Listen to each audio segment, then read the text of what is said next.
Bismillahirrahmanirrahim. Alhamdulillahi rabbil alamin. Wa sallallahu wa sallama wa baraka ala nabiyyina Muhammad wa ala alihi wa sahbihi ajma'in. Falënderimi qoftë Allahut subhanahu wa ta'ala, salavatet e selamet Muhammedit sallallahu alaihi wa sallam, shokëve të tij besnike, familjes së tij fisnike, e të gjithë besimtarëve dhe besimtarave që ndjekin rrugën e tij.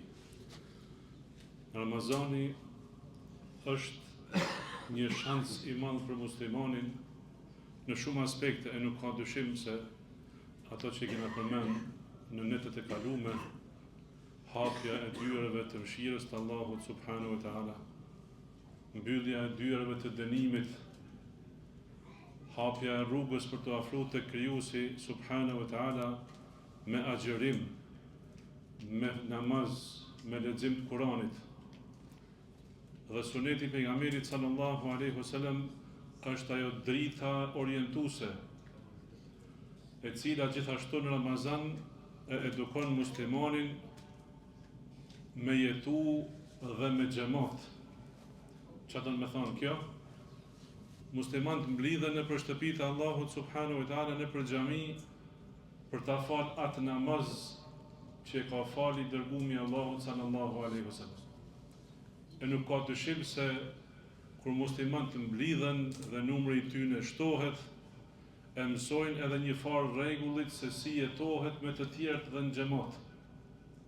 Dhe kjo është e bereqetshme, sepse shumë prej muslimanëve gjatë gjithë vitit ndoshta e lajnë pas doret këtë aspekt, apo ndoshta nuk kanë mundësi me përjetu këtë muaj me xhamat, dhe ndoshta edhe me eduku vetveten që me kenë i devotshëm jo vetëm lidhje me Allahun subhanahu wa ta'ala, por me kenë i devotshëm dhe i përpikt dhe në lidhje me vëllezërit tuaj besimtarë. Prandaj pejgamberi sallallahu alaihi wasallam në shumë hadithe ka përmend të drejtat dhe obligimet që i ka muslimani ndaj muslimanit tjetër. Ka përmend edukatën që duhet me pas muslimani ndaj muslimanit tjetër. Allahu subhanahu wa ta'ala thot në librin e tij: "Wa idha qila lakum tafassahu fil majalisi fafsahu yafsahillahu lakum."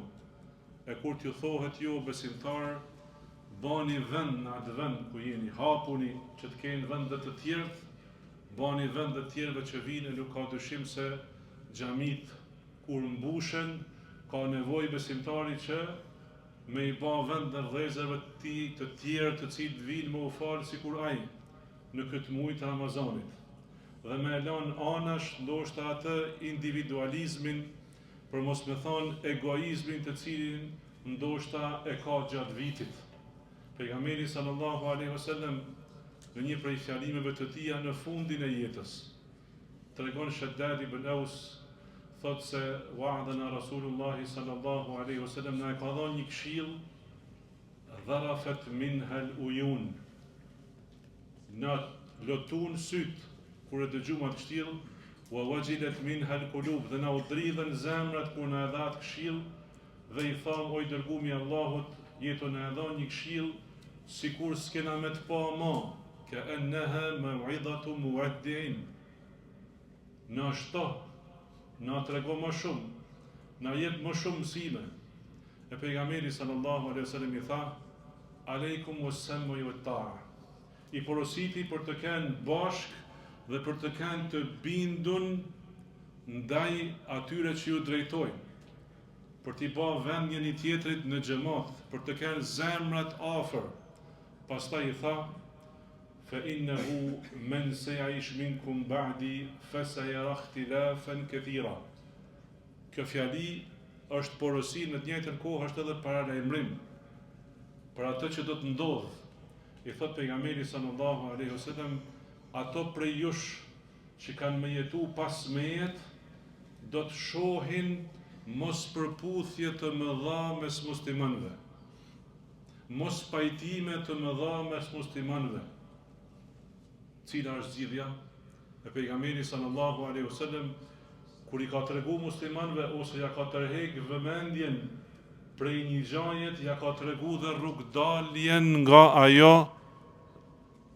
ai problem, nga ajo situatë, dhe i thot: Tash rrugdalja cila është? Për të qëndruar musliman të bashk, për të kenë një xhamat, për të kenë atë rrugë të cilën e ka shpall Allahu në Kur'an. Dhe pejgamberi sallallahu alaihi wasallam në jetën e vet i thot pejgamberi sallallahu alaihi wasallam, aleikum bi sunnati, ndiqeni shembullin tim. Porosia, rrugdalja, shpëtimi ku është? Atëherë kur njerëzit të mos jenë më bashk, as me zemra, as me trup, aleikum bi sunnati, ndiqeni sunetin tim, shembullin tim, besoni si kam besu une, adhuroni Allahun si e kam adhuru une, mos shtoni asgjë në adhurim, por përmbajoni rrugës teme. Këtë këto kuptime janë të kjo fjalë, aleikum bi sunnati. Pastaj thot pejgamberi sallallahu alaihi wasallam, wa sunnati al-khulafa'i ar-rashidin al-mahdiyyin min ba'di. Dhe ndiqeni shembullin e atyne të drejtëve, të cilët kanë me i drejtu muslimanët pas mejet. E ato janë me unanimitet të dietarëve, Ebu Bekri, Omeri, Othmani dhe Aliu. Pra në këtë hadith pejgamberi sallallahu alaihi wasallam porosit musliman që nëse doni me ditë me jetu bashk si një bashkësi e mirë, vllazërore siç i ka hije muslimanëve, duhet i përmbahesh sunetit pejgamberit sallallahu alaihi wasallam e pastaj shembullit të atyne që kanë ardhur pas tij, se ato janë që më së mirit e kanë tregu, e kanë shkoqit në detaje rrugën dhe shembullin e tij sallallahu alaihi wasallam. Prandaj muslimanin këtë muaj vjen në xhami dhe mundohet ta edukojë vetveten që mos tjetë egoist kur vjen në xhami, por tjetë ashtu si ka hije muslimanit, të mos marrë çdo shkak, çdo sjellje, çdo fjalë, çdo lëvizje që e bën dikush në xhami për të shkaktuar përçarje, apo për të shkaktuar bisedë dhe diskutim mes muslimanëve, sepse kjo nuk i ka hije muslimanëve të cilët dojnë me ndjek shembullin e pejgamberit sallallahu alaihi wasallam. Allahu azza wa jalla tha, wala tanaza'u fatafshalu wa tadhhaba rihukum wasbiru. Dhe mos u përçani, mos u ndani një tjetrin, mos krijoni diskutime dhe debate, sepse do të humbni. Dhe do t'ju humb ju dhe pozita që e keni mes njerëzve.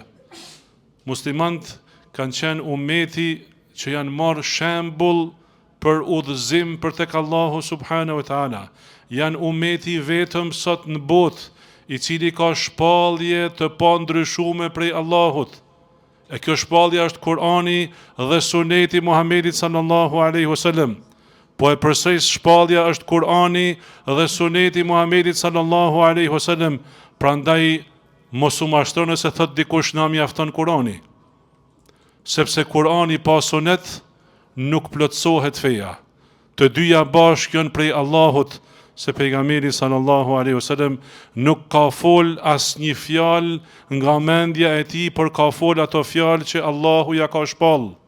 E kur muslimanët ta kuptojnë Islamin kështu, atëherë do të jenë shembull i mirë për çdo kënd që i sheh, që i njeh ata si musliman. Një ditë, një prej dhujtarëve vjen në Medinën e pejgamberit sallallahu alaihi wasallam dhe futet në Medinë pa leje. Do me thonë kuptimin e sotëm, futet në një vend pa vizë. E kur të futesh pa leje dikon, nëse futesh pa vizë dikon, nëse të dallon sigurimi apo policia e atij shtet, të marrin dhe të izolojnë. Dhe sahabët e marrin këtë person dhe e bin xhami tek pejgamberi sallallahu alaihi wasallam. E izolojnë në xhami. Vjen pejgamberi sallallahu alaihi wasallam dhe e pyet, çfarë ka ndodhur me ty? Çfarë është puna jote? Ai i thot, unë jam njeri i rëndësishëm, kam një fist të madh mrapa. E nëse ti dëshiron, mundesh me mblan të lirë. Pejgamberi sallallahu alaihi wasallam nuk i flet më. Edhe 2 ditë me radhë ai person qëndron i izoluar në xhami, duke e pa jetën e muslimanëve në xhami. Se si vinin me u fal, se si rrinin në xhami me respekt, duke lexuar Kur'an, duke bën dhikr, duke fol biseda të dobishme njëri me tjetrin, me edukat dhe me moral, e në ditën e tretë vjen pejgamberi sallallahu alaihi wasallam, ja bën atij të njëjtën pyetje. Dhe ai thot njëjtën përgjigje. Unë jam person i rëndësishëm, kam fis të madh pas vetes, e nëse më liron, ti e din ç'a ban. Pejgamberi sallallahu alaihi wasallam i thot shokëve të vet, lirojeni, nxirreni nga izolimi. Ky person del për jashta nga xhamia, nga ajo xhamia e thjesht, e cila i ka pas muret me qerpiç, e cila e ka pas tavanin me kallama, del për jashta dhe merr abdes dhe hin xhami dhe vjen tek pejgamberi sallallahu alaihi wasallam dhe i thot: "Ashhadu an la ilaha illallah wa ashhadu anna Muhammadar Rasulullah." Dëshmon dëshminë e besimit dhe bëhet musliman. Dietarët kur analizojnë këtë histori thojnë çfarë sjelljet ka pa ai tek muslimant në xhami, e cila ka lënë aq gjurmë të thella në shpirtin e tij, sa që ai pa i thonë kush banu musliman e pranon islamin. Nuk ka dyshim se ai ka pa një sjellje të veçantë, e cila ndryshon nga sjellja e njerëzve jashtë xhamisë. E ti o musliman, nëse don me keni tillë që ndjek shembullin e Muhamedit sallallahu alaihi wasallam, atëherë përpiqu që të mësosh të jetosh me xhamat, të jesh pjesë e një bashkësie e cila e adhuron Allahun subhanahu wa taala ashtu siç ai ka dashur, wallahu taala alam.